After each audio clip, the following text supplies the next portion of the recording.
Enflammée, Isabelle Maréchal est brûlante de chaleur humaine.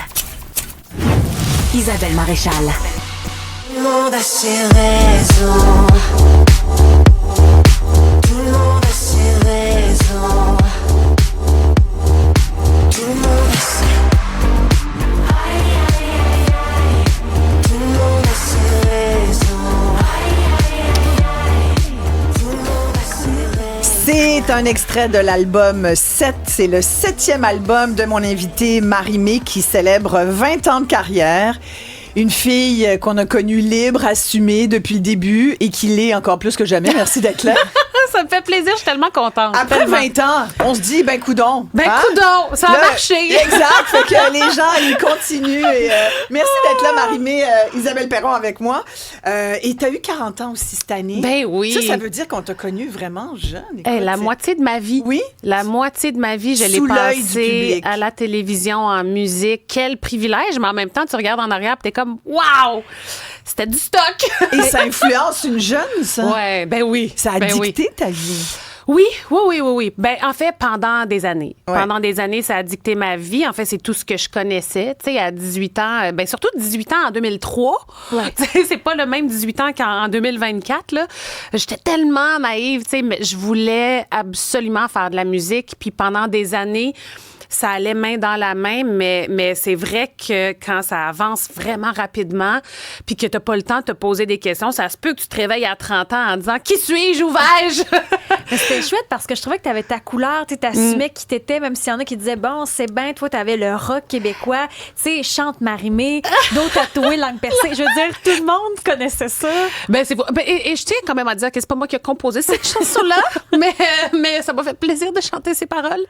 Mais oui, en fait, tu sais, ça me rend extrêmement fière. Quand je regarde en arrière, puis je retombe sur des entrevues de moi à 18 ans, je suis comme, c'est fou à quel point j'avais tellement pas l'air de me poser de questions, puis tu sais, j'étais là pour faire de la musique, j'avais voulu ça, je me sentais prête, puis c'est en avançant avec les années, on dirait que là, tu commences à te poser des questions, puis on dirait qu'en 2024, là, je veux juste revenir à la fille de 18 ans avec cette naïveté-là, avec l'expérience que j'ai aujourd'hui, mais avec le plaisir de juste faire de la musique puis faire ce que j'aime dans la vie. J'ai plus le goût de me poser 1 milliard de questions. Parce que tu l'avais perdu un peu, le plaisir, dans les dernières années, tu dirais? Je pense que n'importe quoi qu'on fait pendant une longue période de temps, si on ne fait que ça, c'est pas qu'on aime plus ça, c'est juste qu'à un moment donné, tu dis, OK, tu sais... On se rend pas compte. Ben, non, c'est ça. Puis on, pas qu'on le prend pour acquis, mais oui, peut-être un peu. On perd un peu la Puis- flamme, il faut la retrouver. Ben là. oui, Ouais. ben oui. Puis tu sais, en même temps, de faire d'autres choses, c'est de sortir un peu de la musique, de faire de la télévision, de mettre en danger. On dirait que ça fait en sorte qu'après ça, je reviens dans la musique, puis j'ai faim. Parce que ça me manque. T'as tu sais. animé, Ouais. tu Big animes. Brother, Ouais. quel talent. On t'a joué dans un film, Ouais. Denis Arcand. Ben oui. Fait que c'est des expériences différentes. En anglais, en français, t'es vraiment une artiste multidisciplinaire. Je le sais pas. Ben, je pense que oui. Qu'est-ce que t'en penses? Ben, moi, je pense qu'on pourrait dire ça. là. Ah, ben, je le sais pas. Moi, en tout cas. Mon Dieu que c'est drôle que tu dis je le sais pas. Ben parce que je connais pas ce métier-là, tu sais. Moi, tu sais, ben en fait, ben animer, oui, là, mais jouer la comédie, moi, je me mets dans les mains du réalisateur, du Mais directeur. c'est ça, tous les acteurs et actrices disent ça aussi. Mais moi, dans ce temps-là, je vois la Marie-Mé de 18 ans qui arrive qui dit moi, je veux chanter, c'est ma vie. Puis, tu sais, moi, je revois ça dans j'ose les projets qui me plaisent, puis je mets pas de limites. Mais ça, absolument. Puis c'est pour ça que j'embarque dans ces projets-là. Si je suis terrorisée, mais que j'ai envie de le faire, je suis comme, on y va. Puis à chaque fois que j'ai fait un saut, puis que j'avais envie de faire ce saut-là, je l'ai jamais regretté, jamais. Mais est-ce que je m'invente comédienne maintenant? Est-ce que je me considère comme une artiste multidisciplinaire? Je le sais pas. Je suis une artiste qui aime tellement ça, sortir de sa zone de confort, puis avoir peur, puis prendre des risques, parce que je trouve que c'est là qu'on continue de mettre des cordes à son arc, puis de continuer d'évoluer, puis d'apprendre dans ce métier-là. Et quand on est Marie-Mé, puis qu'on doit sortir un 7e album, là, on se remet en question, on se dit, qu'est-ce que je fais? Est-ce que tu t'es posé une question ou c'est venu naturellement? Oui, ben en fait, le questionnement, c'est présenté à moi avant de commencer l'album. Là, j'avais fait Elle et moi qui était une sorte de renaissance. Je réapprenais à écrire seule ou avec une autre équipe. Fait que pour moi, il avait été hyper important. Il était chargé là, émotionnellement. Là, on sentait que j'avais la face dans 1 milliard de changements autour de moi. Puis c'est ça la musique, puis c'est ça que je trouve beau. C'est que cet album-là, il est précieux parce que c'était une période où je sentais carrément que le plancher me glissait en dessous des pieds. Puis là, après ça, il y a des années qui passent. Puis là, je me mets à animer, faire des trucs, puis à penser à la Rénover ta prochaine. maison. Rénover ma maison 1 fois, 2 fois, 3 fois, déménager et tout le kit. Ça en est passé des affaires dans les dernières années. Mais c'est vrai qu'après ça, j'étais un peu à la recherche de, bon, qui va être mon partenaire pour écrire cet album-là? Puis j'ai commencé à collaborer à gauche puis à droite avec des réalisateurs différents, avec des chanteurs différents, dans des styles différents aussi. J'ai fait du country. J'ai fait un trip super acoustique aussi où j'ai présenté un show qui était carrément dénudé d'arrangements. Fait qu'on dirait que toutes ces petites expériences-là, ça me repositionnait un peu dans ma musique.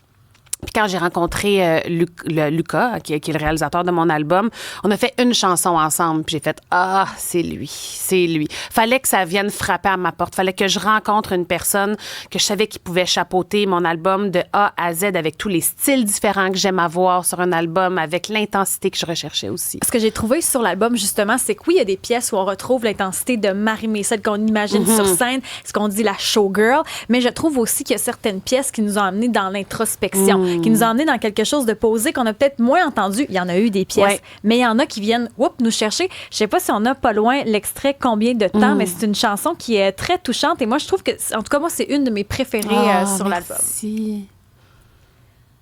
On l'écoutera dans quelques instants. Mais oui, combien de temps? Donc, ça parle de deuil périnatal. Oui.